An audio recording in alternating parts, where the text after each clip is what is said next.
We're live. What's up, everyone? Welcome back to the channel. If you're new here, welcome all the same. Thank you so much for tuning into the stream today. I think I see our crumbs in the chat. Hi, Jackson. Thank you so much for being here. All right. I was gonna say it's been a minute since our last live, but we did have a live last week, but it's been a while since our last interview. I was gonna say, all right, it's been a while since our last interview. I think last time we interviewed one of our students, but this time we're interviewing someone very special today. We're gonna be talking to a really special guest today. I'm pretty pumped for it. If you've seen the promo that we've been posting for this interview, I think you guys have a bit of background, a bit of context of who we're going to be speaking to today, or even if you just read the link, the video description, you can get an idea as well. But before that, I want to know about you guys. How are you guys doing today? I mean, let me know in the chat where you tuning in from. So that I can give you guys a shout out. What time is it there? I mean, how are you guys doing? Let us know. I'd always love to see where our audience is coming from, just to get to know you guys a bit more. All right. Hi, Sam Amfo. Hi, Spitfire. A lot of repeat viewers. Hello, you guys. I can tell there's a lot of excitement for our guests today. Bellamy, hi. Hezekiah, welcome back for another live, Hezekiah. Nice to have you back. Thea from Los Angeles, hello, it's 5 p.m. Good afternoon, Thea. Random guy was looking forward to this interview. Thanks so much for being so excited for this interview, random guy, and thanks so much for tuning in. Feeling good, feeling great. Sam's feeling good. Pals, it's Malaysia, 8 a.m. It's early in the morning for me too, pals. Art Crumbs, it's 7 p.m. for Art Crumbs. Who else? ADHD says 2 a.m. enjoying page 127 of my manga. Wow! That's great. It's great that you're on page 127. I mean, that's pretty wild. That's great, ADHD. But at 2 a.m., hope you get some sleep at least. Denmark, it's 2 a.m. All right. Hi, Kitty from Denmark. Who else? Spitfire Mass Resenter was pretty compelling. Wow. I'm sure Gigi is glad to hear that. Has Zeki asked you live in Japan? No, I don't live in Japan, but I think one of our other hosts that's been on the channel and the person who's been narrating all of our videos, Trisha, she lives in Japan, and some of our mentors are based in Japan. All right. Australia time for Spitfire. All right. Thank you so much for letting me know where you guys are from. It's really nice to see people excited for our guest today. I hope you're having an amazing day, afternoon, or night, wherever you guys are.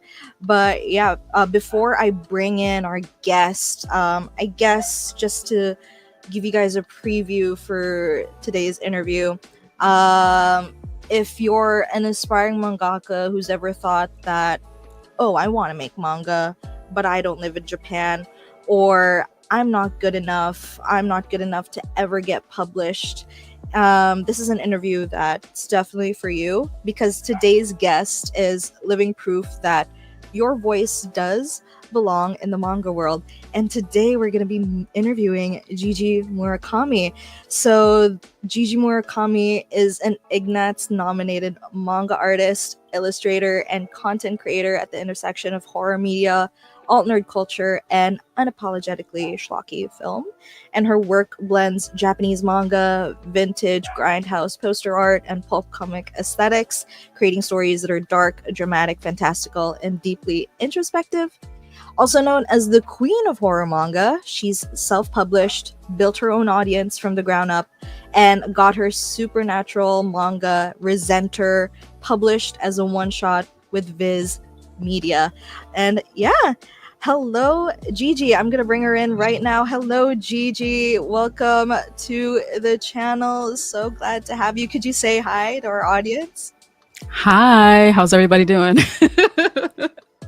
How's it going? My name is Gigi Murakami, as Candace so beautifully introduced. Yeah, my name is Gigi Murakami. I'm a horror manga artist and illustrator based in New York City, in Brooklyn in particular. But yeah, I'm super glad to be here. Thank you so much. Thank you so much for thank you so much for coming onto the stream.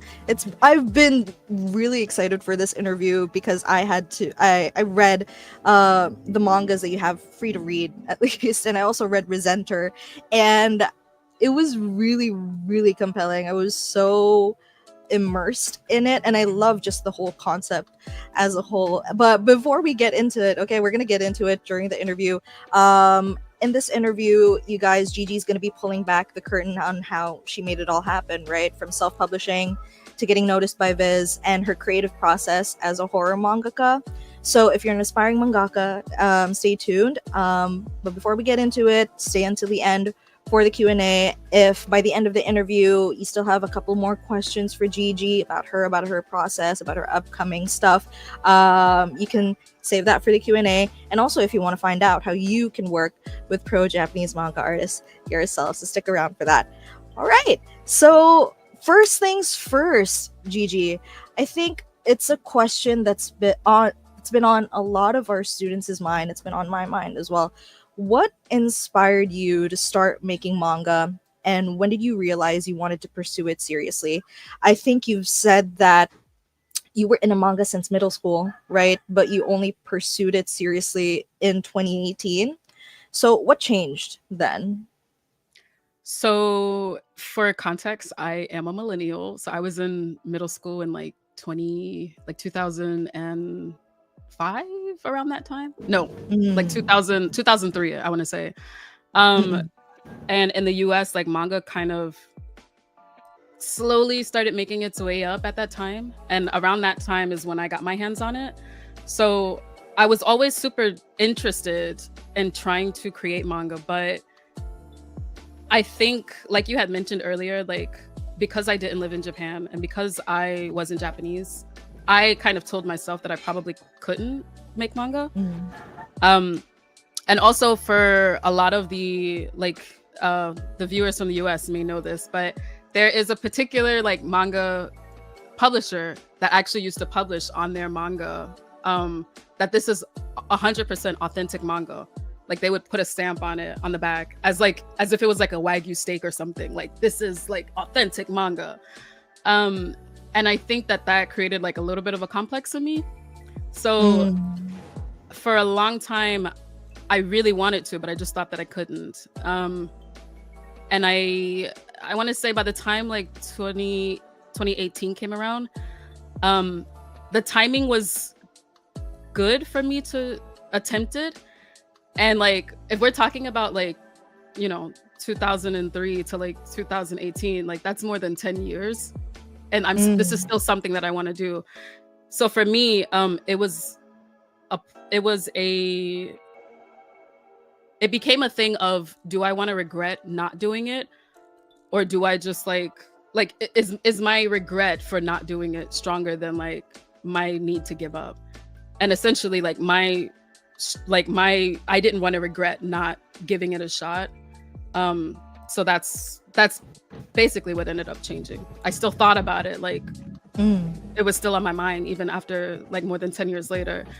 And I just didn't want to regret not taking a shot, because I feel like if I take a shot and then I fail, at least I gave it a shot. Like at least I gave it a chance and I did start something.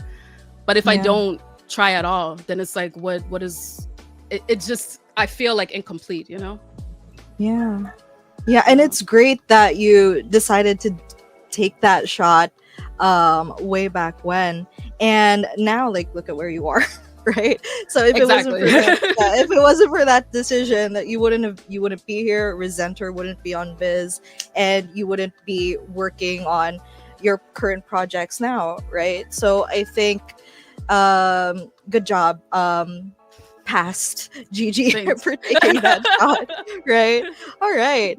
So looking at your work, right, and also reading your work myself, you've mentioned Junji Ito, Urasawa, and Otomo as big influences. So how did their work shape your style, and are there any unexpected influences outside of manga that maybe have inspired you as well? I mean, even back then, back when you were still contemplating making manga, were you also influenced by them, or did you always like horror at that time? So that's a complex question. So Sorry. I no, you're good. I've always loved horror as a kid. Yeah. Since I was young, I used to watch like we have this program in the US called Tales from the Crypt. It started off as a comic, like a horror comic in I think it was the 50s or the 40s, around that time. And that's part of like how I get my illustrative style also. Like a lot of the illustrations that I create is from that like time period, those like comic covers. But I used to watch the show Tales from the Crypt, and also like Goosebumps. Like that was my thing as a kid. I used to be like the really annoying little sister that like would pop out of a closet. Like I think that's a story actually from Junji Ito. I swear, I feel like that's like my story, where I just like would pop out and like scare like my older sister or like my family members or cousins or whatever. So I've always been into horror. When I first got into manga, the first manga I ever read when I was about 7 was horror. So I think that started the seeds of me wanting to pursue horror and like wanting to like get into this. But when I like started reading manga more in middle school, I actually didn't know of Junji Ito, Naoki Urasawa, or Katsuro Tomo. I knew of Katsuro Tomo from Akira, but I was still coming to like the conclusion that like manga is created from like movies, like animations are typically created from manga. Like that wasn't common knowledge for me at that time. I just knew that he made the movie, and I've seen the movie and I had it in my house. At that time, I think the people, I don't know, I was reading a lot of like shoujo. I was also reading a lot of like shonen also. I did read the big 3. Yeah. And I feel like the only person whose style like really stuck out to me, that like I feel like influenced my work, I forget the name of the mangaka, but the name of oh my gosh, the name of the manga, it's so old. It's like Dirty Pets or something. It's like a shoujo. It's like a josei, kind of like on the edge. Like it's not quite a shoujo because it's a little like grown. Maybe like a josei. But as far as like my work looks like, my work probably looks most similar to that, in my opinion. Right. But I really loved Nana growing up. Anyway, this is going on forever, but I'm like strolling down memory lane with you. Anyway, This is good. as I got older though, I did want to tighten up my art, and so the 3 mangaka that you mentioned, I am influenced by all 3 of them for different reasons. I'm influenced by Junji Ito's like imagination and like the types of stories that he tells through horror, like the way he kind of spins a narrative and like creates his creatures. Naoki Urasawa, I love for his storytelling, and I also really love his art. Even though I think people kind of like clown on him for having like not so technically good art, but I think his art is like very charming. And I really like Otomo for probably same like story and art. Although like Otomo's art is like out of this world. I would like to get that good one day, but I don't know. But yeah, that is that's probably that is actually how they've influenced my work. But outside of manga, there is a Japanese artist called Rockin' Jelly Bean. If you're under 18, do not search him up. Do not search him, please. I'm not trying to get anybody in trouble. But his work is really good. It is like not for under 18 though, but his work is like stylistically really good. He has like, I don't know, like his work is fantastic. Like it's very stylish and it's very cool. It's very inspired by American artwork as well, but like super good. I'm also super inspired by like movies, or influenced by like movies, film, TV, stuff like that too. So yeah. Yeah. So also I think it's safe to say you don't just gravitate strictly towards horror stories, right? No. I mean, you take inspiration from all kinds of stories, whatever genre they are, because if it's a good story, it doesn't really matter what the genre is, right? If it's a good story, it's a good story. So 100%. whatever inspires you, you just take note of it, basically. So I guess that brings us to, I think I would say, like, the thing that you're most known for recently, right? You got your horror one shot Resenter published in VIZ. Congratulations on that, by the way. Thank you. Could you share like how that happened and what was the biggest thing you learned from that experience? Right. So how that happened, I actually did a portfolio review with VIZ in I think it was 2022. And my situation is a little different because I gained networks in the manga and anime industry in about 2021. I did an industry panel with representatives from the big main US publishers, so Viz, Kodansha, and Yen Press. And that like became my first group of networks into the manga and anime industry. So those are like my big brothers, my three big brothers. And ever since that point, everybody knew that I wanted to work in this. Like everybody knew that I wanted to create something and like have my work in this. For me, it was like Junji Ito is like one of the biggest things at Viz, and it's horror. So I felt comfortable that like I could probably get away with doing some horror stuff there. Yeah. Like it was worth the chance, right? We're about risking, like doing the thing and no regrets, right? Yeah.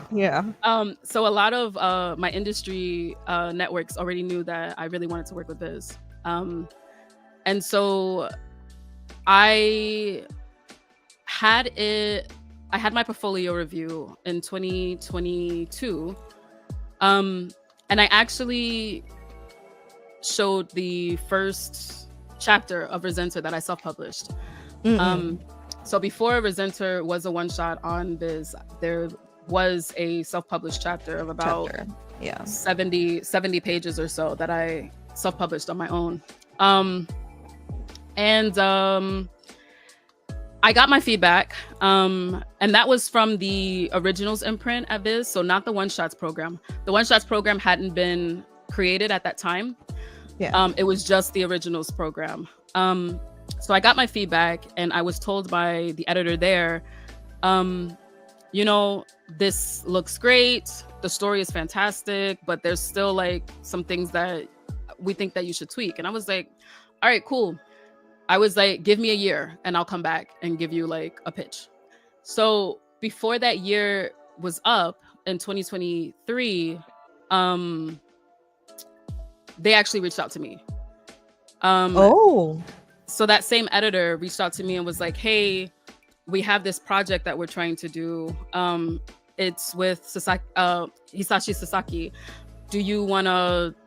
Is this something that you're interested in? Would you like to try? And I was like, yes, absolutely. Rurouni Kenshin is one of my favorite stories ever. Like, yes, I absolutely want to see what this program is about. Let's do it.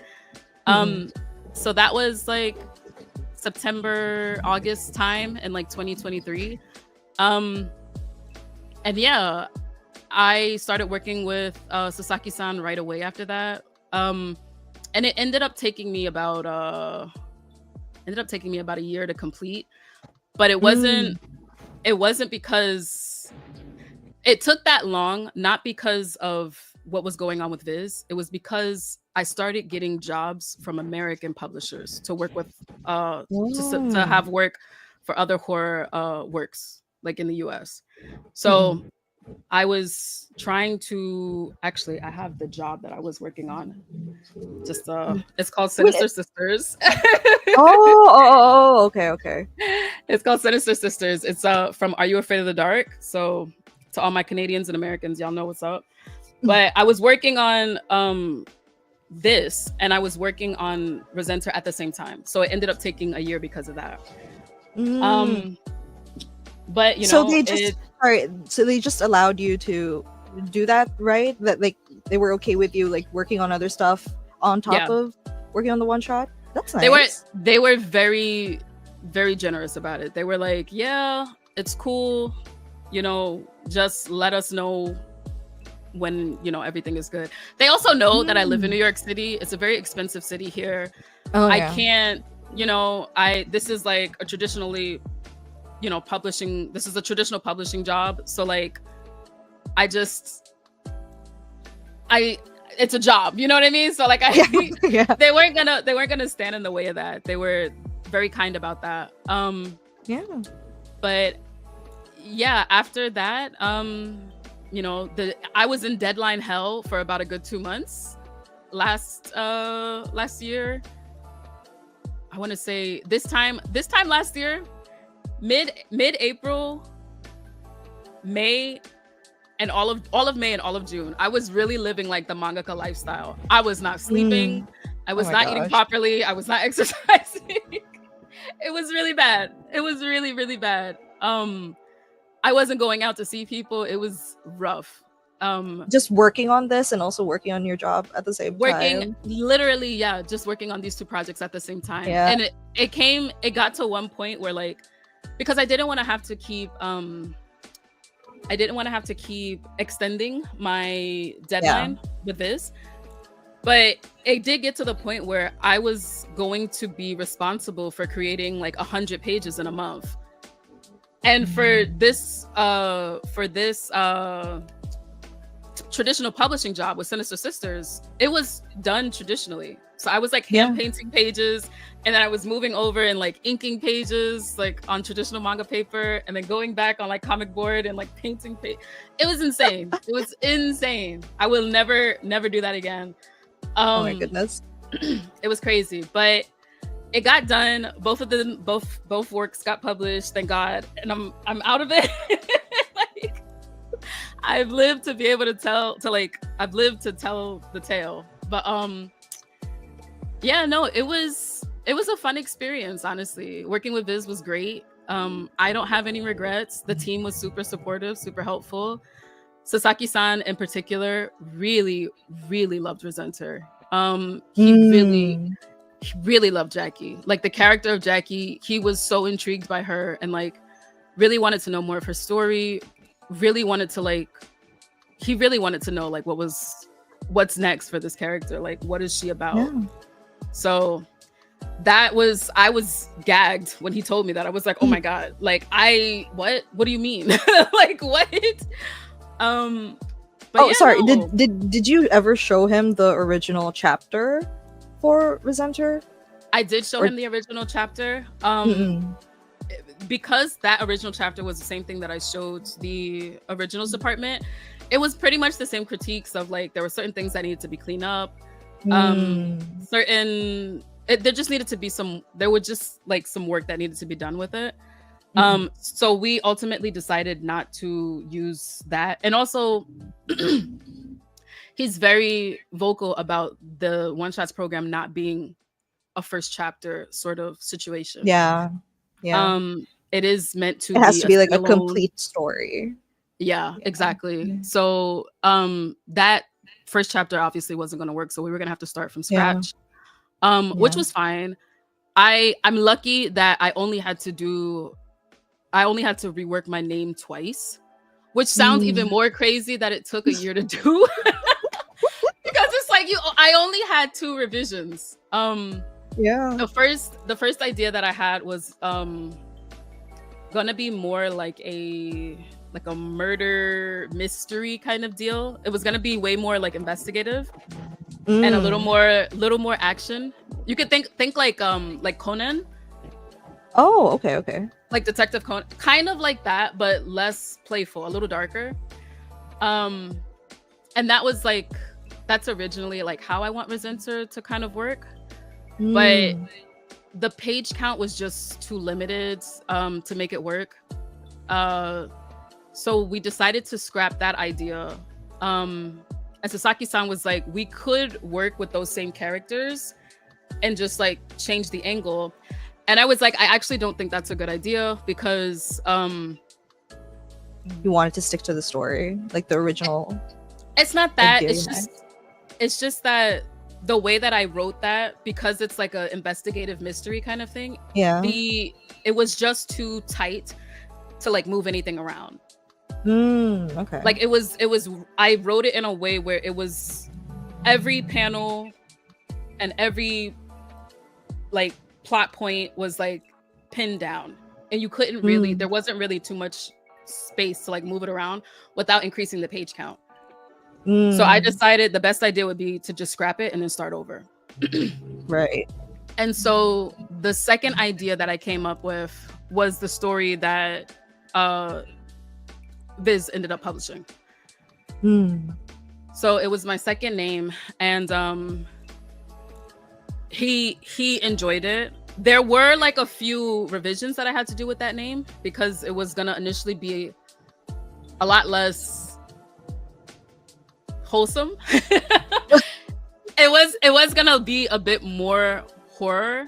And he thought it would be a good idea to create a little bit more like character development and like to sacrifice a little bit of the horror to maintain the character development. Yeah. And I was like, that's a good idea, but also I kind of want to do it in this way because I don't want Resenter to sort of lose its soul, which is what does one do when they have the ability to kill their killer from beyond the gate? Exactly. Yeah. So that was like I had to like, I was telling him like that is the main point of this story. The main point is that this is a morally gray story and it's meant to make the audience think.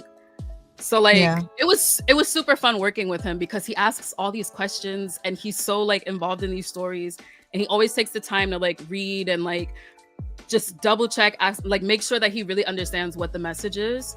And so it was super fun. It felt like a creative talking to another creative, and we were just like going back and forth and like sharing ideas on like what we thought would be a good idea for the story. So it was great. My tenure has been great. And was this like your first time working with an editor for like a manga publisher? It was, yeah. It was my first time working with an editor, period, which is incredible that I get to say that, because VIZ reached out to me before Abrams Books, which is my publisher for Sinister Sisters. Yeah. VIZ reached out to me first. So I like my editorial relationship with Sasaki was like my first ever. And I was like, oh, and it was a good experience. And it was a very good experience. I know that like, I know people are kind of nervous because of like how he's portrayed in Bakuman. And I was super scared. I was so scared. But he don't tell him I said this, but he's actually like a really cool old dude. Like he's just like a chill old guy who just like loves manga and like loves to talk about manga, and is like, he's so cool. He's like like a perfect like manga uncle. It's great. And also I imagine he might have mellowed out throughout the years, I guess. That's true. Yeah, as he's gotten older, he probably has been like, let me be easy on some of these newbies. You know, we don't have to do so much. Like, it's fine. So and aside from like your good, like the good relationship and the good back and forth you had with your editor, I guess what's one good tip that you got while working with Sasaki?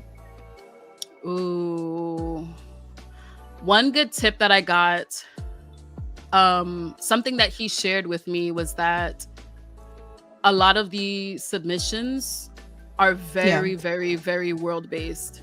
They're very concerned about world building, very concerned just like, yeah, lore, concerned about like maybe like the politics of the world, all these different things that build up a world, but not concerned about the people that inhabit that world, the characters. Exactly, the characters, and like making sure that like character is king. And that is ultimately the difference between manga and American comics, or like Western comics. Let's say American comics, because I don't want to get into like French comics and stuff like that. But like definitely American comics, that's like the biggest difference. And that completely like blew my mind, because that wasn't something that I thought of initially. Even though I think in the first chapter of Resenter that I self-published, it is pretty character driven, but there are moments where it's like there's a lot of talking about the world as well. So that, it wasn't even really so much advice, but him telling me that really like changed my perspective on like how the Japanese make manga, and like why we are so in love with manga and their stories is because we connect so deeply to the characters. And if you think about it, like a lot of times like we don't remember the world of the manga. We may think it's the world, but it's really the characters. If you think about stuff like Superman, right? Like you, or like a lot of like the superhero stuff, you understand the lore behind it and the world building behind it. This is universe this, and like this, you know, this is the big bad of the day, or like the universe was destroyed, or it's a multiverse. And it's like none of that stuff is important in manga. It's like, who are these characters and what do they mean to each other and what do they mean to you? And that completely blew open like my perception about what I thought manga was. And like, or like how to tell a story that is like manga. And also, sorry to go off of your point about how characters are actually key, is also when you think about your favorite mangas, right? Usually for me, the first thing that pops up into my head is like my favorite character or the protagonist 100. of that manga. So the most common association you have for any of the manga that you've read or any of your favorite manga are the characters. The characters are the first thing that come to mind often when you think about them. So 100%. I think that just goes to show just how important characters are and how important it is to really create a good protagonist and a good cast of characters that can hold up the story and really the story can follow that character properly and do its thing. All right, I think a good example really quick for people who may be confused about that, like that difference is like, if you think about a super easy example is like Nana, right? We mentioned it earlier. But what is Nana about? Nana is about two girls in their early 20s or who just turned 20 that meet in Tokyo. That is it. It's not that deep, but people love Nana because of the characters. If we talk about like Superman, again, for example, like we could get into like this hero, that thing, that arc, this world, and it's like, but what is it about Superman that you really love? Like the character is kind of wooden. It's kind of a stale character, right? So I think that's definitely like a good point to take away for like people who want to submit their work for the One Shots program, is to think in characters and not simply in worlds. Completely blew my mind. All right. So with that said, what is your manga making process like, right? So you talked about how for your process with Resenter, working with Sasaki-san, he told you, okay, don't focus on the world, focus on the characters and like build up your characters.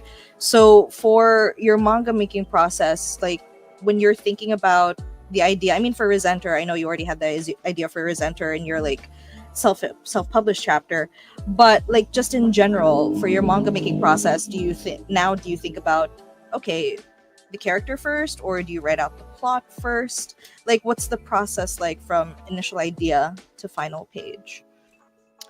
So it kind of changes. I think a lot of like mangaka or like aspiring mangaka tend to make these like long sprawling stories, and like like they have like their magnum opus, that like their one piece essentially. Yeah. I don't work that way. I typically make a lot of one shots. But for Resenter, because it's a longer story, I knew that I couldn't prepare Resenter in the same way that I was making these one shots. So the quick rundown of like how I do the run shots is I typically have an idea of like what the character is gonna be like. I kind of write down their traits and stuff like that. I know that some people like to do scripts, or like that's like recommended, is to not bullet point, but like write out like their entire scripts, like type that out. I hate writing out scripts. I have ADHD. I need the process to be as fun as possible in order for me to like hang in there when it gets really difficult.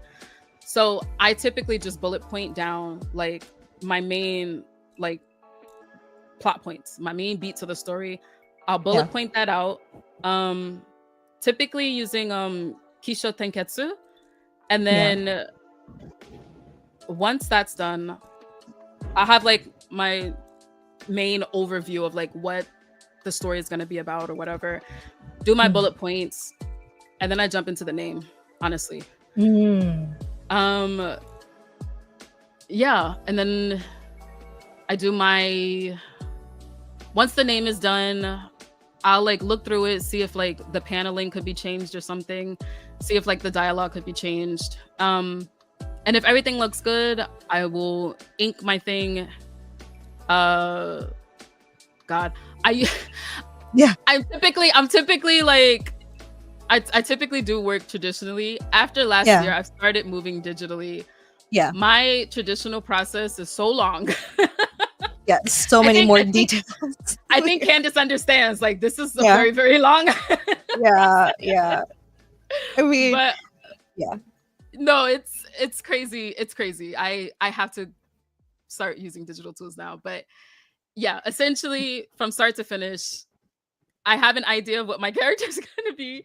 I will write like a quick overview, Kisho Tenketsu, on some bullet points, name, ink, tighten up with like lettering and dialogue and everything, and then I'm done. Do you do your own lettering? I do my own lettering. All right. That is the benefit of having my network in the manga industry, is that a lot of times people, when they read manga, they kind of like forget the letterers. They forget the letterers and they forget the translators, who are like the backbone of the manga. They are like the secret drummers, like keeping the rhythm of the manga together. And people forget about them and don't like acknowledge them.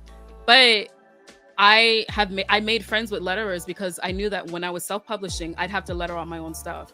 So I was like, this lettering looks amazing. Like I have to start appreciating lettering now, because this is a skill that like I now have to learn. And who best to learn it from than like actual letterers.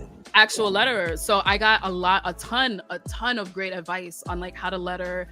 And like, this is not stuff that people can't do on their own. You know, y'all, honestly, like if you really want to be a manga artist and like work in the manga industry, you have so much information. Look at the manga that you like, that like where the lettering is like clear, that you like. There are credits, like people's names are in the books. You can reach out to them and be like, hey, their lettering is amazing. They'll be shocked, especially letterers, because they never get any respect. It's just like, you know, people just like, nobody cares about it. They would love to hear that. Like people who like do the graphic design on the books, like the book layouts. If you like the way that it looks, their names are on the back of the book. Reach out and, you know, try to, you know, don't hound people, because like this is their job. Be respectful and professional. But like, maybe they might throw you a bone and like give you a tip or something. But yeah, no, I have to do my own lettering. And it's like, I've tried to like see if I can commission friends to do it. And it's like, do I really want to do that? Or do I want to save money and just like learn how to do this skill yourself? Ultimately, I decided to learn how to do it myself. And it's helped out a lot.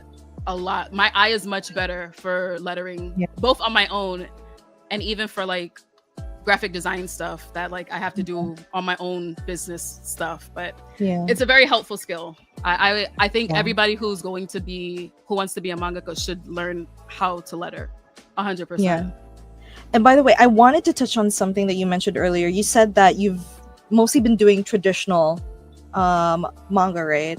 I have. But you've since started switching to going digital, right? So back, like, what's the biggest thing that's changed going from traditional to digital? Or do you plan on totally switching, or do you still want to do both at the same time at times?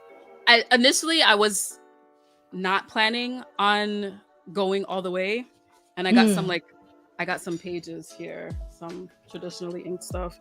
This yeah. is all like comic artboard though, so this isn't traditional manga paper. It's a little big, but I I was planning to just be like, oh yeah, I'm just gonna do my names digitally. That like makes sense Mm, because you have to do a lot of like revision for your names. yeah. There's a lot of changes, especially in the one shots program. When it comes to like Japanese editors, it's they're very thorough. They are very Yeah. thorough. You will be doing a lot of revisions. You'll have to like make a lot of changes. You may have to scrap a lot of names. So it does make sense to like do that process digitally. Yeah. But here's another one. But I have since decided that I'm probably gonna go all digital. And the reason why is because my process traditionally is just, it just takes so much time. Like Yeah. it's crazy. It takes Should so I much go? time, and also I feel like So many steps. traditional just also it's a bit pricey.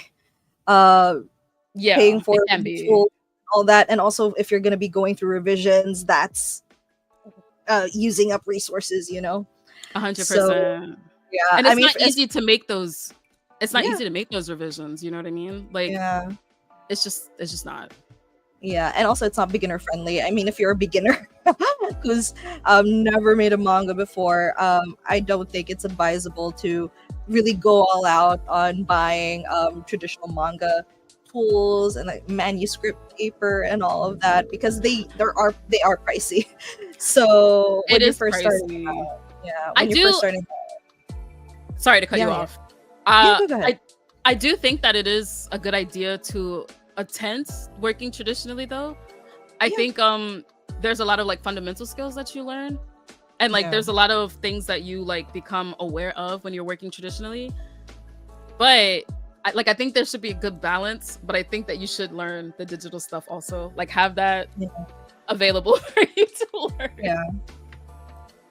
All right. And I guess that said, let's have one question from our student, right? Our student Takari wanted to ask, how long do you usually work on your story idea before you start drawing it? Oh, it depends. If it's like a self-published thing, and I have no editor, I usually just go in straight away. Um, I may like once I finish that like Kisha Tenketsu process and like my overview of like what the story is gonna be like for one shot. I might give it a day or two before like really jumping in just to like reread it. Is that really like the direction that I want to go in? Like, Mhm. how do I really feel about this? And if all is go, I jump in right away. Yeah, Um, if it is professional work and I have an editor, that changes. Um, it honestly yeah, depends on like what my editor says, and that could be like, this is perfect, it's good to go right away, and I can jump in, or it might take 2 weeks to like get the story tightened up and to a point like where it's good to go, and I can start. So it yeah. depends. But when you're doing on like your own personal projects, right? Like your own personal manga ideas, do you ever have, I don't know, that sort of choice paralysis? I'm not sure if that's the term, where you have like a lot of different ideas swimming around in your head, and like it's difficult to like choose one good one that you really want to pursue. Do you ever go through that? Um, Honestly, I don't. Just because Mhm. like I feel like my one shots are they're pretty straight on. I think that choice paralysis happens during the process of like the name, where it's Oh, like I could do this, I could put the character here, I could panel that way, I could scrap that dialogue and change it. and like that's when my wheels start turning. But when it Yeah. comes to like the overview and like the story, it's typically not too much to think about. Okay.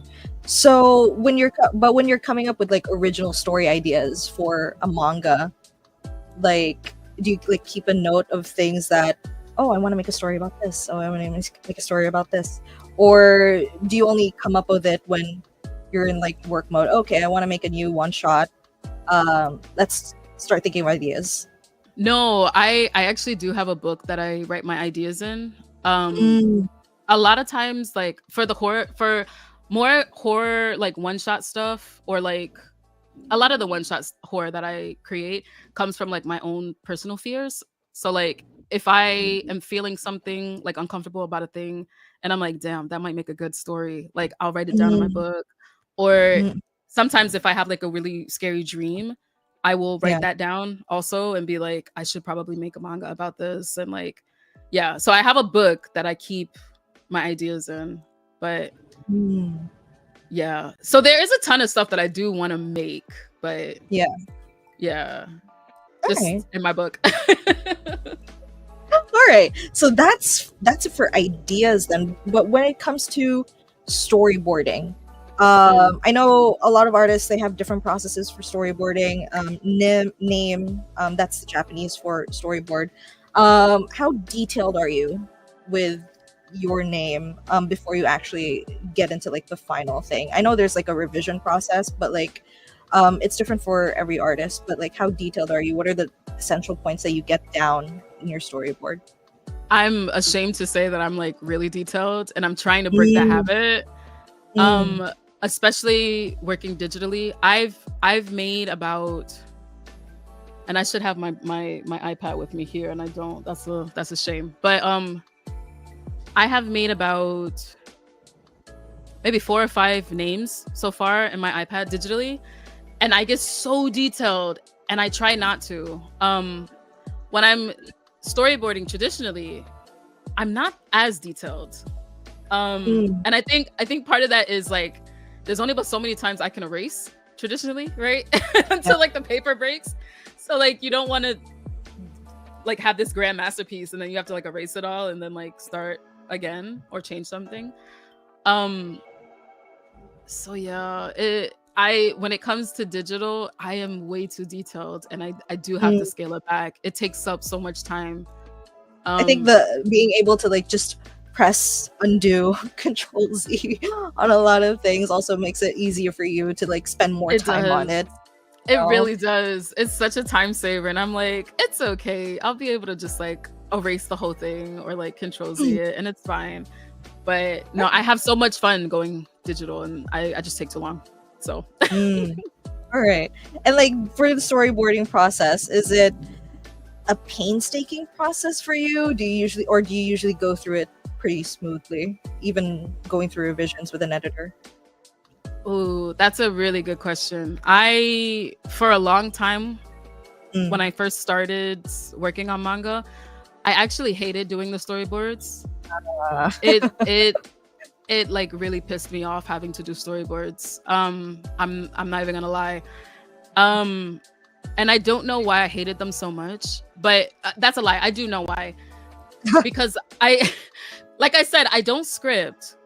yeah. So my composition, my paneling, my character blocking, where my character's placement is going to be at in the composition, like in the panels, and my dialogue is all happening in my storyboarding process, all at the same time. Yeah. And it's wildly taxing on my brain. And my brain Mm. is like, this is not fun anymore. I have to do too many things. I don't want to do this anymore. That was earlier in my manga career, but Yeah. nowadays though I actually really like storyboarding. It's starting to become one of my favorite parts of the process, to be honest. Yeah. um Even before I started going digital, I started to really understand the value of storyboarding. And even though, because I didn't have a script, I was giving myself a lot of work during the process, it ultimately is the way that my brain works best, because as I'm storyboarding, I'm playing a movie in my mind about like Yeah. how these things are gonna work. And sometimes it works as a movie in my mind and doesn't work on the page, but then sometimes Mm. it does work, and I can go at it the way that I need to. So Mm. yeah, So that's so yeah. now it's an enjoyable process for you. Because Now it's you've yeah, enjoyable. yeah. Yeah, because You've the the thing that you mentioned earlier, right? About like, is it hard to like come up like to choose an idea? That's happening now in the storyboard. So now it's fun, right? Because I have all these yeah, ideas going and I'm like, do I choose that one? Do I choose this one? Now it's yeah. fun. And also with the storyboard, you have more freedom to experiment. Um, okay, this panel, this scene can go however many ways. So let's test them out and see if it works well 100%. in the storyboard and all that. Like switch things around, all of that. It's you'd basically do it in the name phase or in the storyboard phase, and also you get, I guess that's also where you get ideas from your editor. If you are working for an editor, with an editor, you show them to your editor and they give you ideas, they leave you notes, and it's just Mm, much more easier to change things up when you're working with a beta reader and an editor or something like that. So yeah, yeah, I mean, that's great 100%. that it's great that you found some joy in the storyboarding process. I mean, I know a lot of our students, not a lot, I mean, a couple of our students pretty much struggle with the storyboarding process It's because they just want, hard. yeah, because a lot of them just want to get into like drawing the cool scene that's in their head, and they just want to skip to that instead of like storyboarding all of the stuff before it and in between. Yeah. Yeah, That restraint is also really difficult too. Like yeah, that restraint automatically makes the storyboard process unfun at the start. Like seriously, like it makes it not fun right away. But then, as you discover like there are things you can change and like you can play in the storyboards, that's where the beauty of the storyboards is. That's where like the fun happens. Then when you get mm, to those final scenes, then you can have fun again because it's like, oh, I finally get to draw yeah, this big scene I've been waiting to draw. It's yeah. crazy. You just have to like shift your perspective on these things and like really see the purpose of why they're there. Yeah. And I think it also helps because when beginners go through storyboards, right? It's inevitable that they hit burnout. They hit a Yeah, burnout point at some point, and they get just so frustrated that they have to like take a step back for a moment, right? I think it 100%. helps when like taking breaks, it helps. It also helps that if you believe in the story and you really love the story and you really want to tell this story, I think it helps really motivate you and keep you going throughout the storyboarding process. However way you feel about the storyboarding process, as long as you really want to get this manga done and you love the story and you want to commit to it, you'll get it done eventually. However much you struggle 100%. with it, right? That's So also we have part a of the process. yeah, Struggle is a part of the process. It's totally fine to struggle. yeah. And we have another question from another one of our students, Courtney. She asks, what are the pros and cons of self-publishing now that you've done both indie and traditional publishing? Okay, shout out to Courtney. I think I got a heads up about Courtney earlier. I think Candace told me. Shout out to you, Yeah. Courtney. Yeah, so the pros and cons of self-publishing. A pro is you get to do everything yourself. So you can have beta readers and you can change up things based on their suggestions. But if you don't want to, you don't have to. Mm. Your manga can be essentially whatever it is that you want. You can get as gruesome as you want to. You can get as lovey-dovey as you want to. You can work on any genre. You can bend genres. You can literally do whatever you want.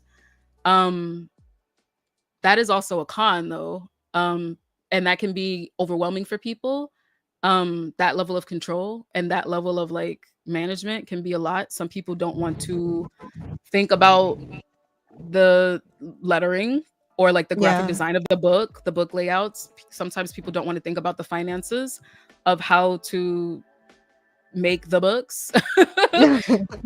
Some people don't want to think about those logistical things. Some people just Yeah. want to go in and create their manga and then that's it.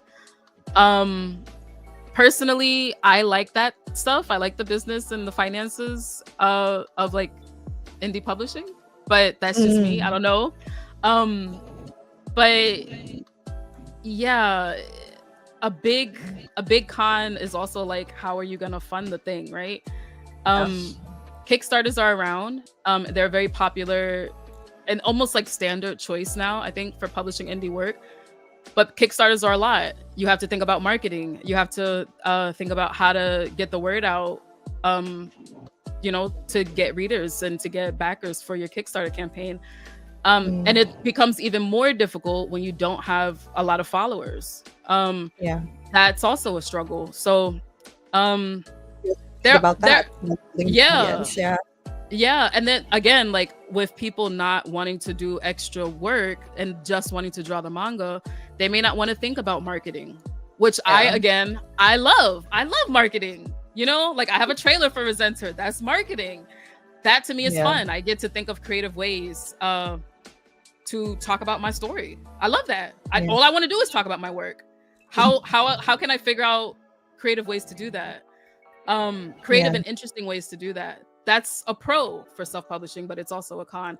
Any way that you flip it for self-publishing, whatever pro that you find, that will also be the con, because that's another step of work that you then have to do that a traditional publisher would have done had you gone that route. But it really just depends on what are you most comfortable with at the end of the day. And speaking of marketing, by the way, I mean, I can tell that you love to be involved in the whole process of self-publishing, like doing everything yourself and being involved from making the manga, selling the manga, pitching the manga. Pitching the story is part of marketing, right? Yes. And I've seen a couple of your videos on your YouTube channel. Gigi has a YouTube channel, you guys. You can check that out. It's linked in the description. Definitely go give her a subscribe. So you said in one of your videos that pitching your manga quickly and accurately is really important, and it's something that you're gonna have to learn if you wanna sell your manga to publishers, basically. So can you break down what your pitching process is like and what to avoid when you're pitching? So for pitching, the context with that video and the way that I meant it was more to customers at conventions for self-publishing. The only pitching experience that I have with traditional publishers is really portfolio reviews. The only times that I've gotten jobs, publishers have come to me. I think that's a social media thing though. But if you're going to be self-publishing your manga, which I 110% suggest that people do, so that they can get into the process of like, they can get their process together for making manga and like learn these little skills of like how to talk about your manga quickly. You pick all that stuff up when you self-publish. But that aside, some tips that I think are really good for pitching your manga, particularly specifically at like conventions, like customers and stuff. A big thing, obviously, be quick, be brief, try to keep it like within just a few sentences. And my absolute biggest advice is to not compare your manga to something that is already out there, like a pre-established work. So don't, even if you were influenced by that pre-established work to make your manga, do not, by any circumstances, do not say, oh, my work is like blank manga or blank anime, or my work is basically like a mashup of this anime or manga and this anime of manga. Do not do that. The way that the human brain works is that we hold on to the things that we remember the most. If people, for example, right, you say, oh, my manga is like Death Note. People do not know your manga. They don't have anything in their brain that can like make the connection that like, oh, this is your manga. The thing that they have in their brain that will make a connection is Death Note. So they will completely forget about your manga and be thinking about Death Note. That's just how the human brain works. Yeah. So you really want to get away from doing those comparisons. I know it's easy. It's fun to do. Save that for the homies. Save that for the beta readers. Keep it in like the manga circle. You know what I mean? Like the mangaka circle. Yeah. When you're talking to customers at shows, when you're trying to pitch your work, really, really, really try not to do that comparison. Sometimes at a convention, if you're talking about your work, people will make that comparison. Yeah. Let them make that comparison, because that is how they are actively attaching like the you know, the brain to remember your manga. That's how they're doing it. If you do it, right, it doesn't work, right? Yeah. If you do it, it doesn't work because their brain doesn't remember your, like, it's just not accustomed to like hearing your manga's name, your manga's premise, its plot, whatever. A good example of this, if you don't believe me, right? For example, when you're learning another language, somebody who is foreign in that language can tell you, hey, this is how you say blanc, right? And then the person that's being told that information will be like, okay, cool. They're not going to remember how to say it in that language until it's repeated, but they will know how to say it in their language. Does that make sense? Yeah. If I say, right, like, if I say in Japanese, right, hajimemashite, nice to meet you. Some of y'all may know this already. Some of y'all may have studied Japanese and may know this. But think about like hearing nice to meet you. Like if I say that to you and explain this is how you say nice to meet you, you're not going to remember hajimemashite. You're going to remember how this is how you say how to meet you. Like nice to meet you. It's gonna take time for the repetition of hearing the manga, hearing the plots, whatever. It's gonna take time in a new reader and a new customer's brain to like stick. Do not make that comparison game. They will forget your manga 100%. 100%. All right. 100%. So that's definitely what not. Did you learn that from experience, or was that something that you thought, okay, I'm not going to do that outright when you started planning on pitching to clients and all of that? Was that something you always avoided then? No, I actually used to make this mistake early when I was doing cons, and I would listen to other people's pitches because I've been doing conventions for over 10 years now. I haven't always been doing manga for that long. But even when I wasn't doing manga, I would still hear people's book pitches at conventions. Or even going to a con, I might be standing online and like, or standing in the alleyway or whatever, like in the artist alley, just like the alleyway, in the aisle, I mean, at artist alley. And I'd hear people's pitches and I'm like, that feel like that. I don't remember their book afterwards. I remember what they compared it to, and I wouldn't remember their book. Additionally, I love learning languages. And that is something that I've learned. Like, I love learning languages, and I also like science videos about psychology, the brain, and stuff like that. And if you think about it, when you're learning a language for the first time, like the brain just does not work that way to pick things up quickly the way we would like it to. It takes repetition. It just does. So it makes much more sense to just create your own thing based on the work itself and let it live on its own. It also looks more confident when you can talk about your work without lumping it into another famous work. It just looks way more confident. 100%. And by the way, like, do you have, just to I was curious, do you have different versions of your pitch? Like, do you have, like, for example, you have this one pitch, you test it out, you workshop it with a couple of clients, and if you feel like, okay, this isn't selling, then you make another version and all of that. Is that something that you do? I do. So I have 2 pitches for Resenter, and specifically, I have a long pitch for when I'm looking at the customer and I'm like, ooh, they're lingering. I usually have my portfolio display book out that has Resenter's original manuscript pages in it. And if they're lingering for a bit, I'll be like, I'm gonna do the long pitch. And that includes like interaction. I will open the book like to the page that I'm talking about in the story as I'm telling them the pitch. And then they'll be like, ooh, they'll like start getting intrigued. And And I typically make a sale. I would say like 90% I've made sales that way. But if I'm looking at the customer and they're not quite there, like they're kind of like, I don't know how, I can't really clock them to like see if they're really interested, and I don't want to like over talk them. And it also depends on like my energy. Do I feel like explaining this thing in this moment right this second? Do I have to go to the bathroom, or you know what I mean? Like something like that at a show. And I'll hit them with a very quick pitch, which is for Resenter. Resenter is a story about a girl who is murdered at her job one night and has the opportunity to get revenge on her killer from beyond the grave.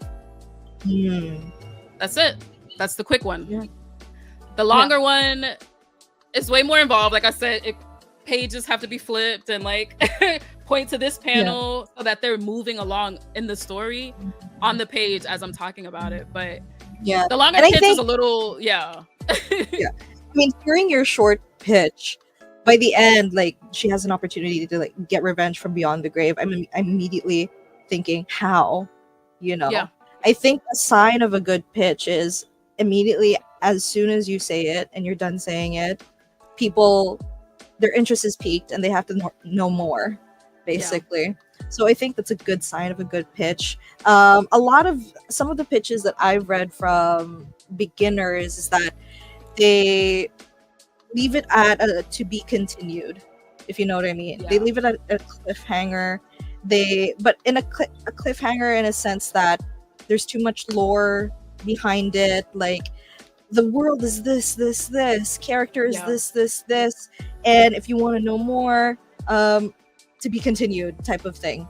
So I think a common mistake that beginners make when they're pitching is they have such a big world that they're trying to condense in very little time, and it's not enough. So I think sometimes they don't even try to condense it. Sometimes they just try to tell you the entire thing at the table, and it's like, bro, like this is a lot. So I think what would be like it's fine to have like big worlds if that's really something that you want to pursue. So what would be your advice to people? Okay, if you have a big world and you have like a lot of lore and story for your manga, like how do you condense it? What are the main points that you need to hit in the pitch then? I think going back to what you said about like reaction, I think that's a good way to like measure that. With Resenters, with both pitches, but definitely with the small pitch, people are always like, oh wow, like that's always the reaction, always.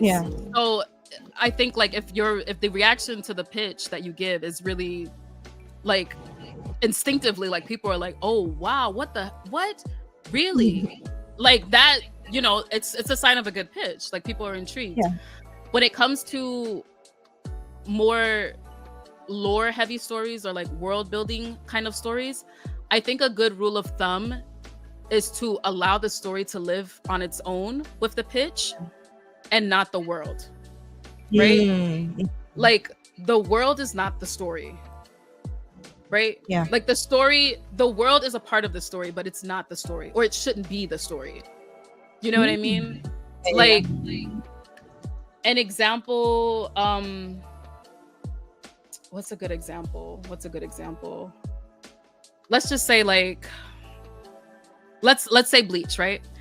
I might put my foot in my mouth because I don't know a whole ton about Bleach. I haven't read it in a while, but like the world of Bleach, are you reading Bleach for the characters in the story, or are you reading Bleach to figure out like what the Soul Society, like what their schedule is, what their like politics are that don't have anything to do with the main characters, but it's like, you know, how they raise their children, how like like you know what I mean? Like it's like that's not important. Nobody cares. Respectfully, nobody's caring about that upon the first read, right? Like upon first hearing this thing, nobody is super moved and compelled by those details. Get into the story. What is it about the story that is compelling? And if you're finding that there's nothing about the story that's compelling, there's nothing about the characters that's compelling, something that I think is a good point to like look at is the theme of the story. Something, the whole crux of Resenter, the whole backbone is based around the theme of revenge. Yeah. Every character, the world of the Rippers themselves, all of this, this whole thing is built upon the theme of revenge. All the questions being asked is based around revenge. If your story doesn't have a solid theme, and like you're not asking compelling questions within that theme, it doesn't matter how good or solid your world building is to avoid like plot holes or whatever. It doesn't matter, because people can't connect with the story, because you will always be talking about the politics of the world and the god of the world did this and this is how this was raised, and nobody cares. Respectfully, it's hard work to world build and it's fun, but respectfully, it's not compelling for somebody who doesn't know about it. It's just not. Again, if it feels frustrating and if it feels like, but I put so much work into it and I want people to know, go back to learning a language. Try to listen to a video in another language and then try to repeat everything that you heard without going back. If you do that enough times, it's going to frustrate you. And then you'll be able to feel how your potential reader feels with you lore dumping. There is no connection. It's like I'm hearing babble. I don't understand what's going on. I feel like I'm a dumping ground for your ideas, and that doesn't feel good. And also, I think you also have to let go of your ego for a bit. Like, yes, you've built 100%. You've built up this world, you've built up these this entire world, this entire story, but now you're telling me, oh, I gotta tone it down a bit. No, it's not so much about the story. It's about, okay, you're trying to sell something and you're trying to capture someone's interest in a very limited amount of time. So it's not, 100%. Don't make it about you. Don't make it about you. Make it about the story. All right. I mean, you're trying to serve the story and you're trying to present it and make it as appealing as possible. So let go of your ego for a bit and just like try to think, okay, maybe I need to take a step back and like rethink the story and rethink how I want to approach this, right? So I think that's important as well. Now, I guess, I guess we also have something. I also wanted to touch on something that I think a lot of our audience is interested in, and it's also something our students are interested in. Now that there are more foreign mangaka getting published in Japan and abroad right now, what changes have you seen, like being in this growing community yourself, given that you're also a foreign mangaka who's also been published both in the US and also in a big manga publisher like VIZ? Like, what changes have you seen in that space? I honestly feel like the changes in the industry are happening faster than in the specifically Western manga community or the American manga community. I would say that, because in France and in Spain, like, this is not an issue. In the American manga community, there is like this hesitation to like accept that the industry is like looking for people's work. And it feels like when they do accept it and they have to deal with critiques for the first time, probably ever, which is very difficult. It's very emotionally like it's a very emotionally vulnerable process, because you are putting your works out there and like these are characters that you are in love with and you have developed and like spent time with. And then having critiques on those characters in that world in a professional setting can be a lot. And I get that, but it is like the opportunity is here. So if this is something that you really want to do and like don't want to regret, like I think the community has to really start shifting their mindset a little bit into like, how can I be best prepared for this opportunity and like go for it, and like really sit with themselves about like, is this something that I will regret in the future? And if it's not that deep, then you may just want to do manga as a hobby, and that's fine. But if it is something that you really want to do, and you want to really get good at it and get published, and it is your dream, and you know for a fact you'll regret it, then like adapt to those changes and like allow yourself to change, allow people to read your stuff, not just editors but like peers. Nobody's interested in stealing your story. It's fine. We all have our own magnum opus that we want to write that is not your story.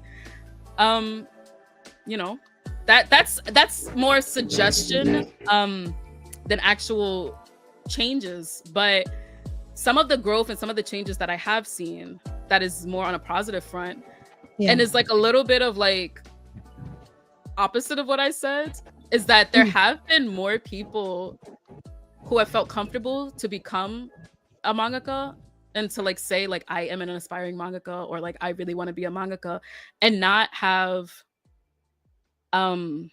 this like weird negativity, like fear of towards judgment. them. Yeah, 100%. When I was younger, and I was like, when I was in junior high and in high school, like I just, even my teachers were like, we don't draw that anime stuff here. Like you have to focus on this, this, and this. And granted, there may be some young people that like their teachers still kind of feel that way. But I do think that like the culture around that and like the opinions behind that are changing a lot, because manga and anime have become so mainstream.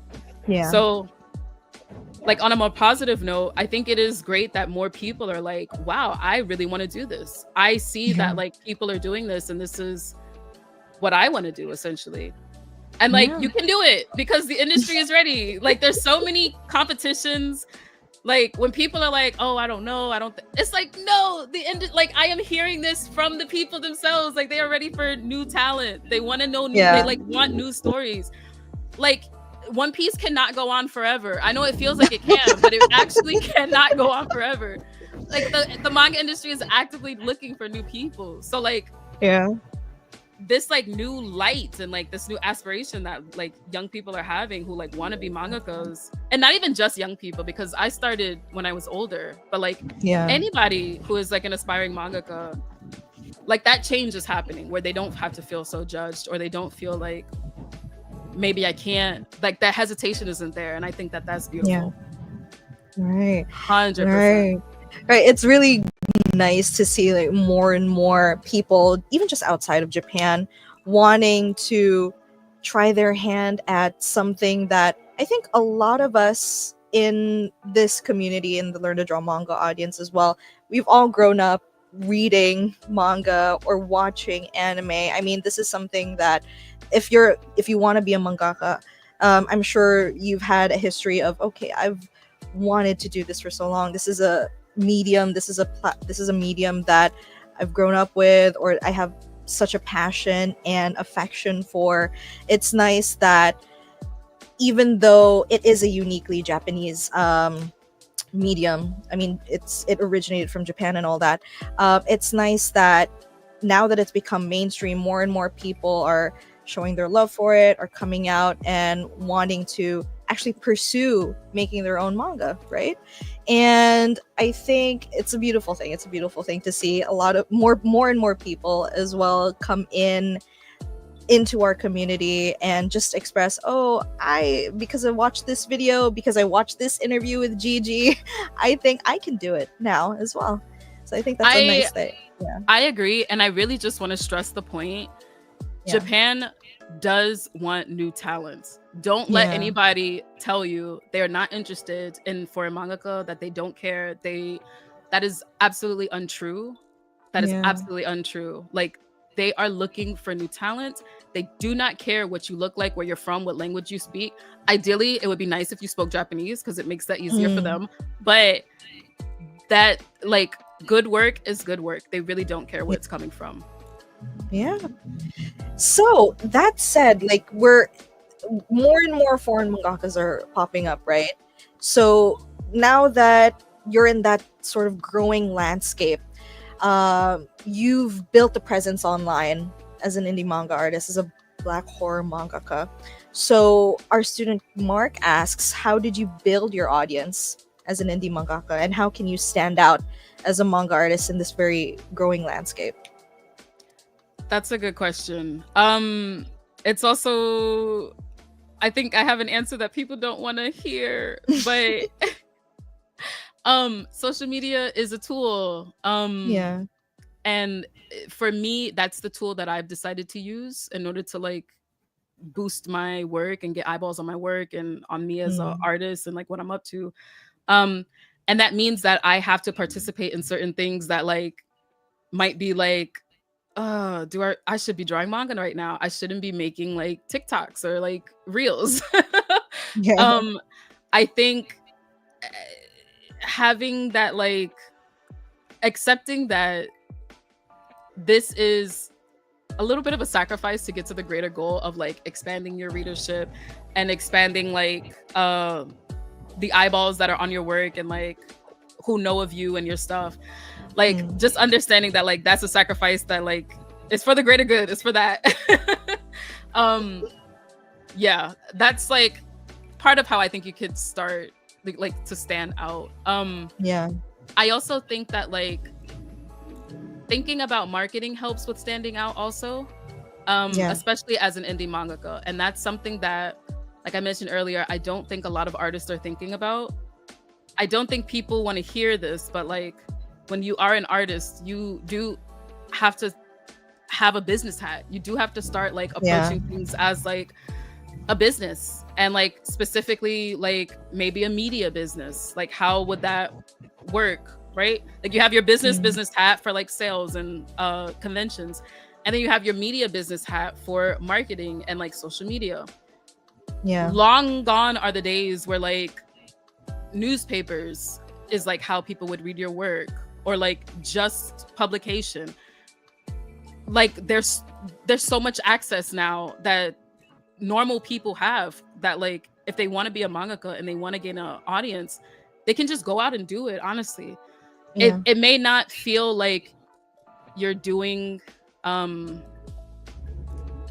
proper thing as a mangaka, especially from the rhetoric that we've been shown from like manga from Japan, like the life of mangakas and like how hard they work and how hard they stick to like learning their craft and everything. Yeah. That is, even in Japan, the mangaka are changing. Naoki Urasawa is like one of my favorite people for the same reason. Junji Ito is also, but like this man has a channel on NHK. I'm sure y'all all know Manben. He's a host on the channel. He's like doing interviews. He's like walking up, talking to people. And it's just, he's so cool. He's also like a musician. I was fortunate enough to see him live, play guitar live and do a live draw. And he's so charismatic, and he's a people person, essentially. He's like doing this thing, he's like very front facing and very public. And that made me feel like, oh, I feel like my personality is very similar, and I feel comfortable that I can do that too now.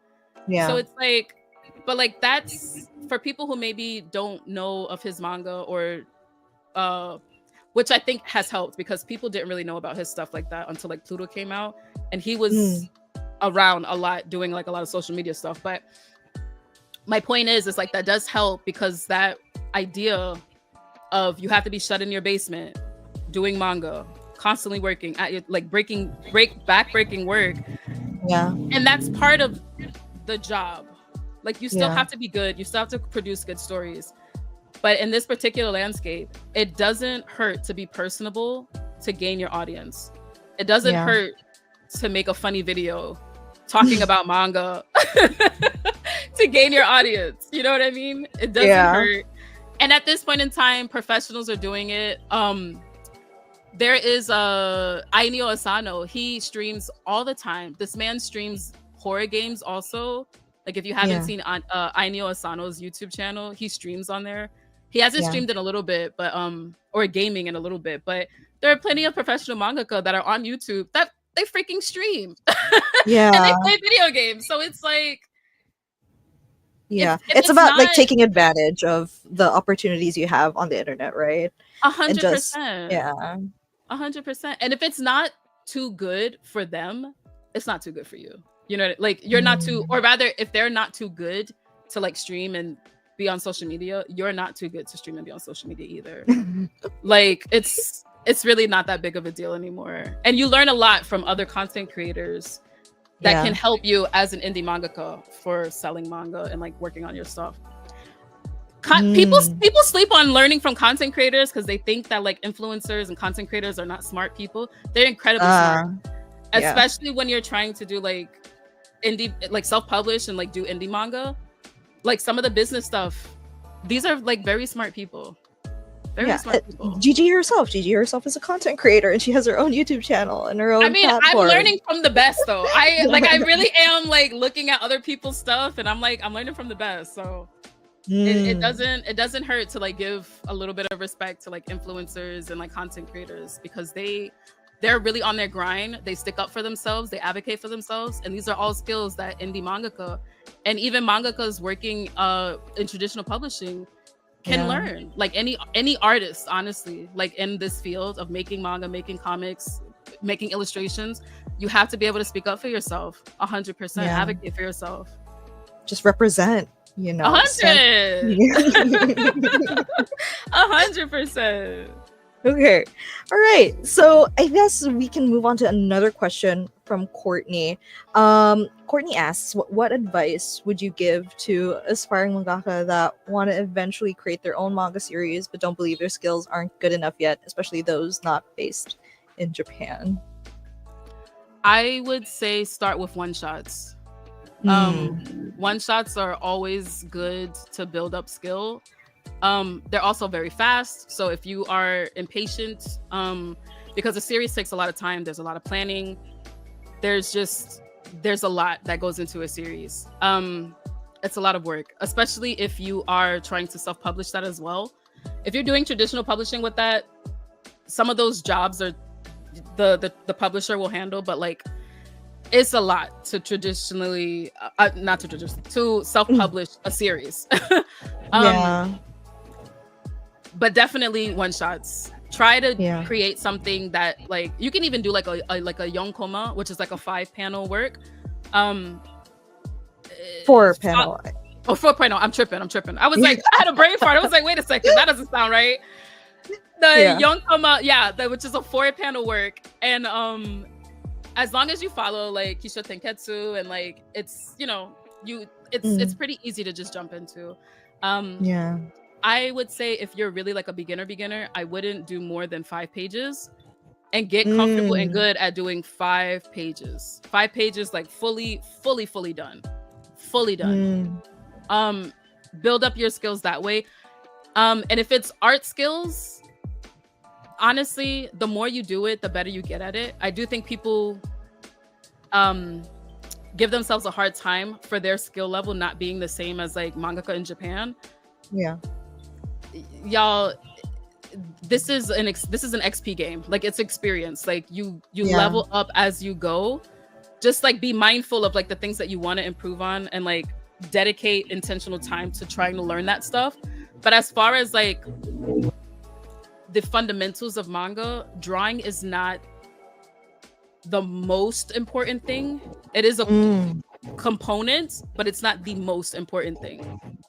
Like, can people read your panels? Can people relate to your story? Do people understand what your story is about? Can people read what is written? There are other fundamentals that are more important than just the drawing. If your drawing needs work, it will get there. But like, to start, I would absolutely do yonkama or 5-page one-shots. Shorter. Start small, basically, 100%. And work your way up from there.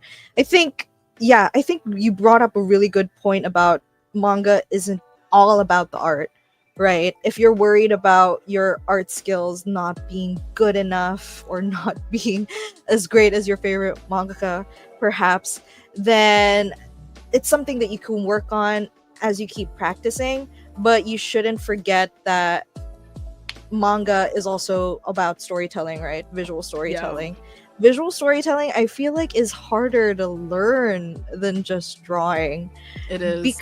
Because like, I mean, a lot of us were used to watching movies, right? It's a moving medium with sound and dialogue and actual action supporting the plot, right? But when you're just reading manga or just comics, it's still images, right? And you have to break down a scene into frames, basically, if this were a movie. Yeah. So that I feel that is way more difficult than learning how to draw. So It really is. what tips would you give anyone, like for anyone wanting to brush up on their visual storytelling then? A good idea is to completely scrap dialogue, actually. I think part of what makes the silent manga competition or audition so much fun, but also like so difficult, is because there's no dialogue. And they say that they do it so that there's no language barrier, but it does demonstrate a very strong grasp of visual storytelling when you have no dialogue. When you can create a compelling story. And some of the submissions that are in that competition are quite compelling. But if you can do that and there's no dialogue, it's insane. Like your grasp of that it's really phenomenal. But it's like once you get the dialogue in there, that's it. Like it's just a cherry on top, essentially. Yeah, I think not including dialogue is a great exercise, definitely, for anyone who really wants to brush up on their visual storytelling and really make their story all about the visuals. It forces them to just focus on the scenes and how they want to deliver and present their scenes the best way possible to serve the story that they want to tell, right? So I want to say also, just to add on to your point about watching movies, I watch so many movies, watch a ton of movies, watch a lot of movies and watch a lot of TV, and build your visual library of like compositions so that your paneling can be really good. All right. To make sure that like your blocking is good. All right. So all right, you guys, if you've made it this far into the interview, that pretty much ends our interview proper with Gigi. I think great point to end on about being able to take inspiration from movies, especially if you want to improve your visual storytelling, and also to just represent if you're an aspiring artist and you want to build your audience and self-publish, then building a lot of great points about how you can build your audience online. And you've already learned about Gigi's story thus far, what it took for them to finally get their one-shot published, and also learned about all the hard work, all the stuff that they needed to learn to become a mangaka. So we'll be taking questions pretty soon in a couple of minutes. So please stay until the end for the Q&A, because I know some of you may have more questions for Gigi. So make sure to stay tuned until then. But for now, you guys, I just want to know if any of you aspiring artists in the chat are serious about wanting to make your own manga. Like, let me know. Are you an aspiring manga artist? I mean, I'm sure a lot of you tuning in right now, I mean, that's pretty much the reason why you're watching this in the first place. But I would love some confirmation. I mean, you can drop like a yes in the chat, or maybe raise your hand in the chat if you're an aspiring manga artist. Because if you are, Art Crumbs is pretty serious. That's a given. But yeah, if you are, then you can join our one-shot manga drawing program. All right, our goal is to empower more aspiring manga artists like you, and we've been working with students through our one-shot manga drawing program this past year, and I want you guys to check out some of our students. I think Courtney is in the chat. I saw her message earlier, but we have one of our students, Courtney, here. Courtney joined us back in 2024 because she wanted to learn how to make manga, and now she's already finished her first one shot. This is a snippet of her one shot here on the right. When she joined us, she already knew how to draw, but she wanted to learn more about visual storytelling, right? How to actually make manga, and also how to improve her storyboarding skills, paneling, and just again, visual storytelling skills. And this is what she had to say about her experience of the course. I like the sense of community and friendliness this group has fostered among itself and its members. And my favorite part of being in this program is the privilege of getting critiques from mangaka instructors who have firsthand experience in this field, and being able to converse with them and have them critique my work has given me a better understanding of what I should and shouldn't do. And we also have our student Miriam. Miriam joined us, I think, back in 2023. And before she joined us, she'd only been drawing as a hobby. But since rediscovering her love for manga and joining the program, she's leveled up so much, and she's already kickstarted her journey to finally making her first one shot. And this is what she had to say. I'm incredibly happy to be part of LTDM because it's super well-rounded. The teachers are amazing, the coaches are amazing, and the students are amazing. I used to go to college for 3D animation and learn how to draw. Used to go to class every day and draw everything, but I've never progressed more than right now. And one more student, we have Eduardo. Eduardo's actually had experience participating in manga contests before. He's joined the Silent Manga Audition, and after going through the Silent Manga Audition and getting feedback from that competition, he decided, okay, he's got to level up. He wants to work more on his skills, which led him to our program.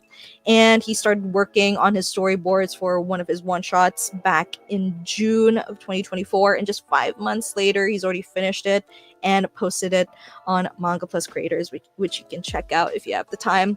And this is what he had to say about the program. I reached a new level of detail and characterization, learned more about backgrounds and how to be more creative about doing things against a deadline. And the mentors always give way better feedback to my works than I would, and they genuinely want us to do a good job. All right, so if you want to make your time doing art more meaningful and more productive, then our program is for you. We're on a mission to accelerate your growth, all while having fun learning together, and you will have amazing pro mangaka mentors to guide you, like the iconic Yazawa Sensei Naoyazawa. Naoyazawa is a professional Japanese manga artist with over 30 years of experience in the Japanese manga industry, and she is actually the creator behind the iconic Magical Girl anime Wedding Peach. Wedding Peach she created the manga, and it got turned into the anime back in the 90s. And since then, she's authored her own how to draw manga books and teaches at a manga school in Tokyo, Japan. We also have Renesaya Sensei. She's also a Tokyo-based professional Japanese mangaka with over 20 years of experience in the Japanese manga industry, and she's worked on 12 books with Shogakukan, who is another bigger Japanese publisher, and she's also currently a freelance manga artist and teaches in manga school in Tokyo, Japan. We also have mentor Steph. He's not a mangaka, but he's a professional webtoon artist and a professional illustrator known for his anime fan art. And he's currently creating and publishing his own webtoon online. And also, we have the one and only Art Crumbs.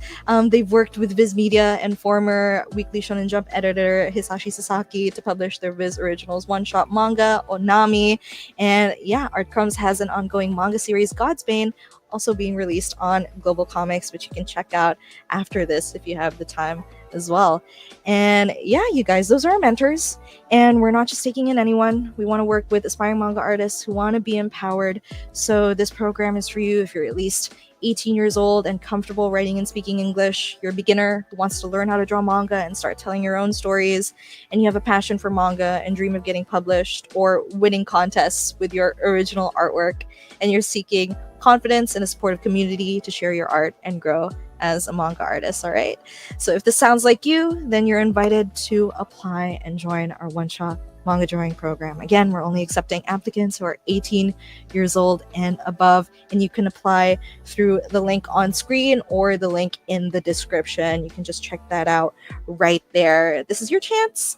Enrollments are open, and you can get a chance to apply and book a call through the link in the description so that you can talk more about the program.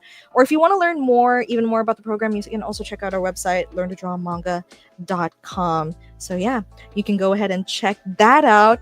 In the meantime, we're going to be opening the floor to questions from our audience. You guys, now's the time. Okay, if you have any questions for Gigi, send them through chat. Let us know. This will be rapid fire. I take so long to answer. I'm so sorry. No. I think we learned a lot. I mean, it was we learned a lot. You shared a lot, and a lot of our audience had a lot of good takeaways from the discussion. All right. Okay, we have a question from Thea. Thea Eski, I hope I'm saying that right, asks, what do you think makes a good character? Something that I think makes a good character is their like human factor. Like there's a quality to them that like is universal across all humans. Usually what makes shonen protagonists so compelling is that they have a goal, like they have a driving goal that they want to get to no matter what.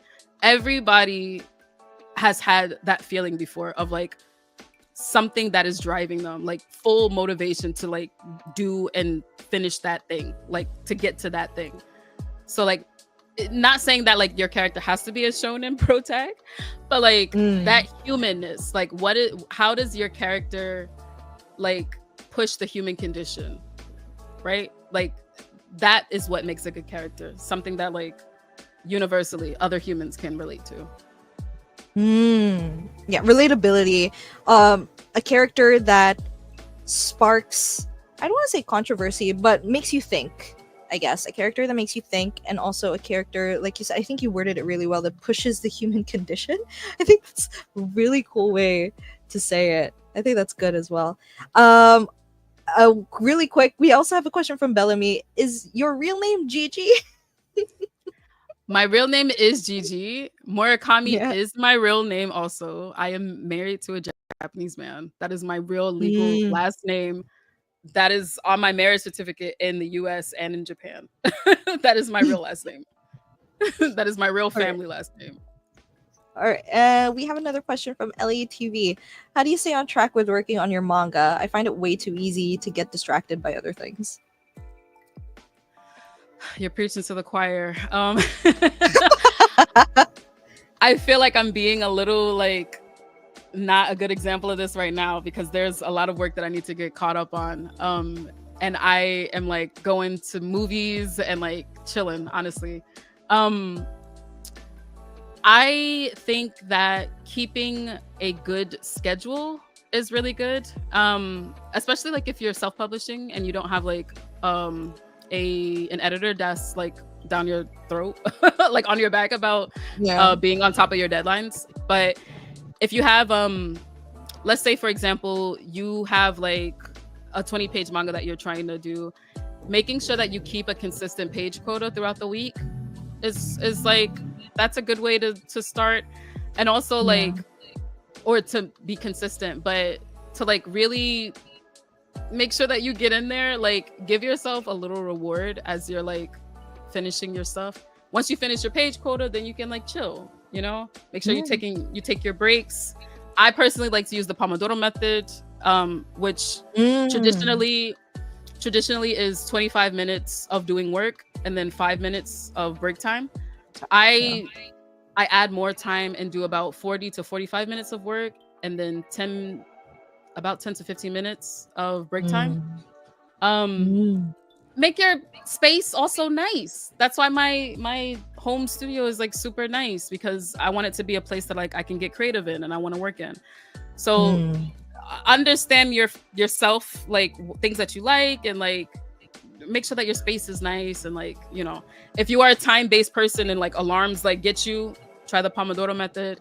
And if you are more of a person that like needs to do constant habit, like it has to be a habit, make sure that you have your page quota, make like a schedule in your planner or like in Notion so that it can pop up every week. That's what I have. But yeah. All right. And we have another question from Draw Ethan. Okay, he asks, I'm curious what you think the purpose of the VIZ one-shot program is. Have any one-shots been brought to series? Oh, I'm not sure if you know about this. I do. I can actually tell you. The point of the VIZ One Shots program is there's two things that's happening. One is they're trying to bring the structure of the Japanese manga industry into the US. That is like full stop. Like that is the goal that they're trying to do here. The second point of the One Shots program is also to act a little bit as an incubator for that program. Something that I really like about VIZ is that they're super ambitious. Like, and they are like, we're not just going to have this program, but we also want to train the talent so that if it becomes a smash hit, like that's our talent. Like very ambitious stuff. But that's essentially what they're trying to do with the One Shots program. And I think the second part of the question was, has there been any One Shot been brought to series? Yeah. There hasn't. As far as I know, for right now, there hasn't. That includes Resenter. It is a hard program. Yeah. Personally, there are some gripes that I have with certain thresholds, but that's not different conversation. My thoughts, it's not so much that it's a different conversation, but like I can talk about this. My gripe with it has to do more about the culture of manga changing in the US. Like something that's happening. Yeah, Art Crumbs gets it. Something that's happening is like with this program and with the thresholds that they are placing for the submissions that are getting published, the one shots that are published, it feels like it's more in line with a country and a culture that prioritizes digital manga reading, and the US is not that. Like North America, I spoke to people in Canada also. North America, we prefer books, so I think there's a little bit of a mismatch there.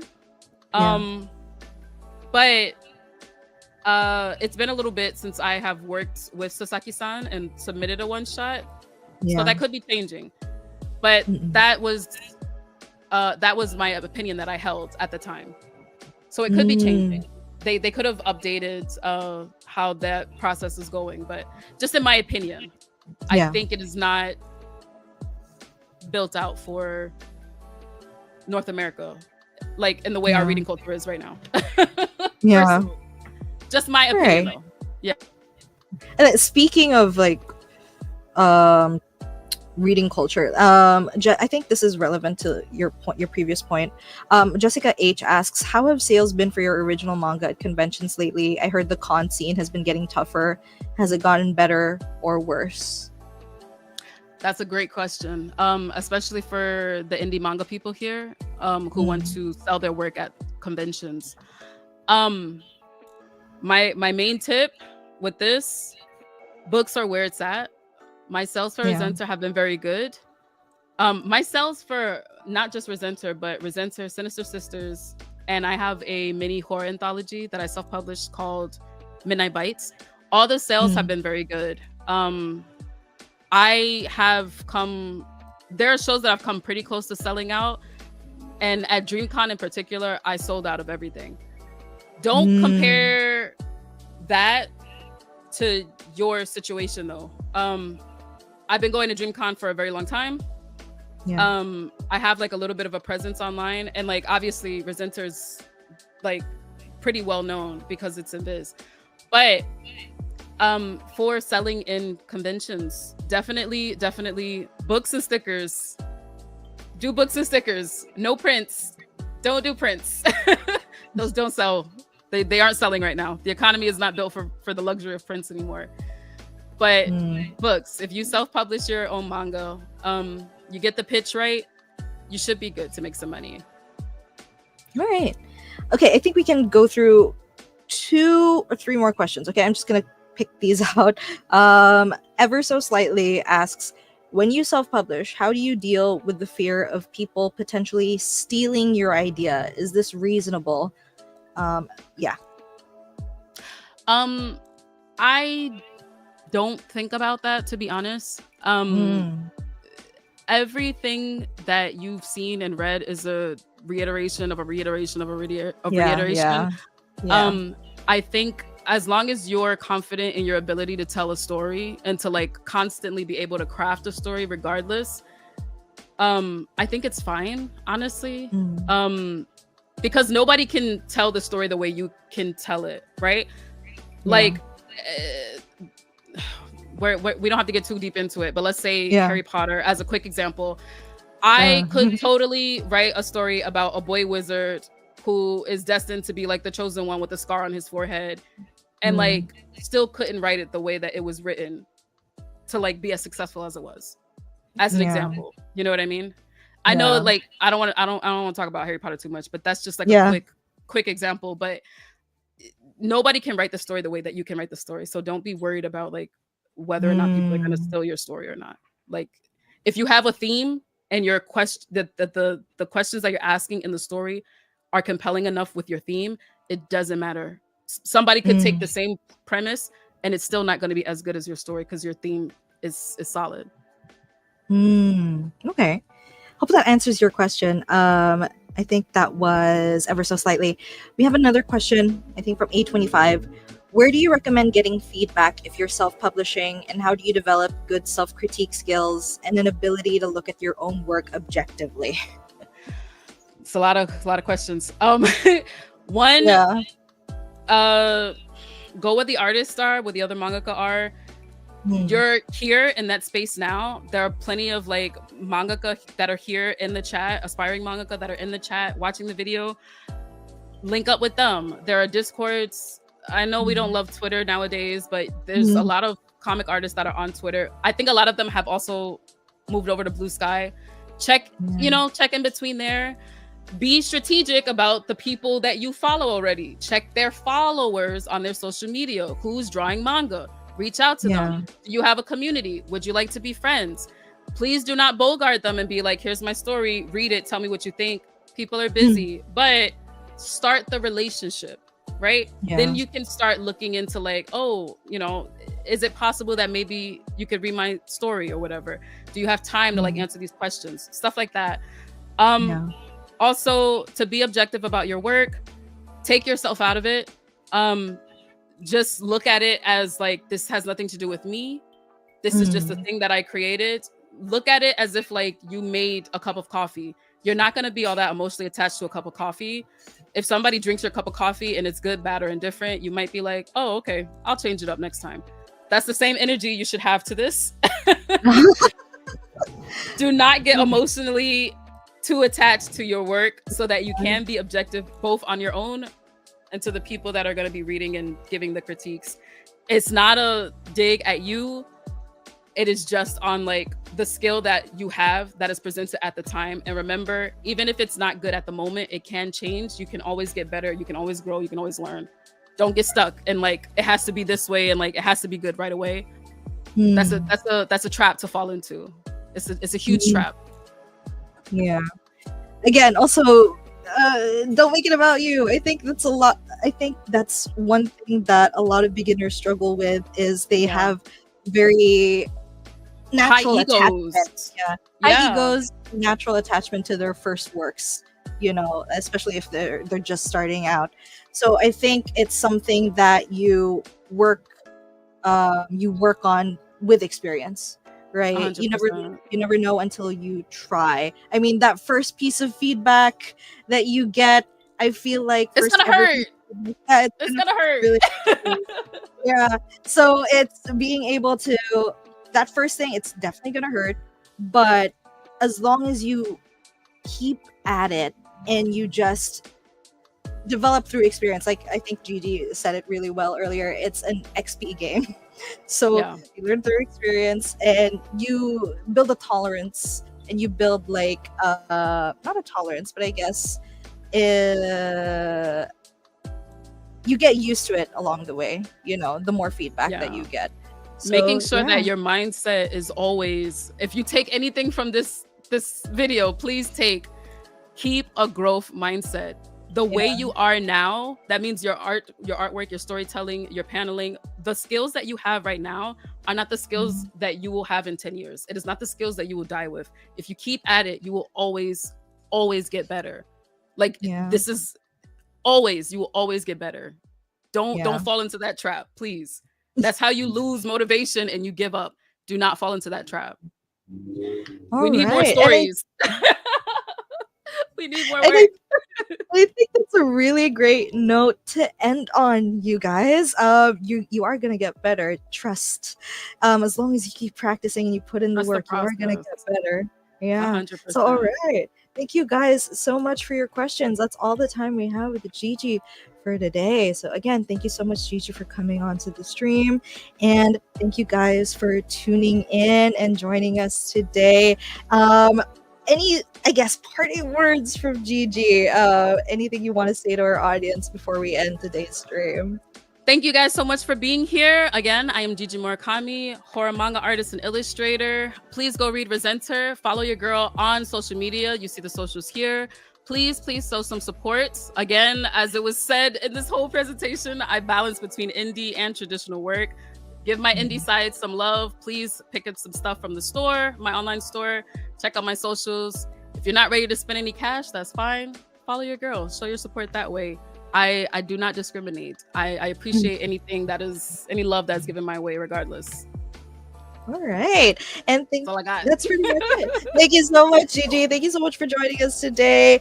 All right. Remember, you guys, please, if you have the time as well, you can like and subscribe to the channel so that you stay updated on our upcoming events. We have an upcoming Yonkoma workshop next week, and yeah, you can sign up for that in the link in the description as well. You can check that out. And yeah, thank you so much, you guys. I hope to see you guys at our upcoming events, and yeah, in the next live stream. Thank you so much. Have a great rest of your day, you guys, and see you next time. Goodbye.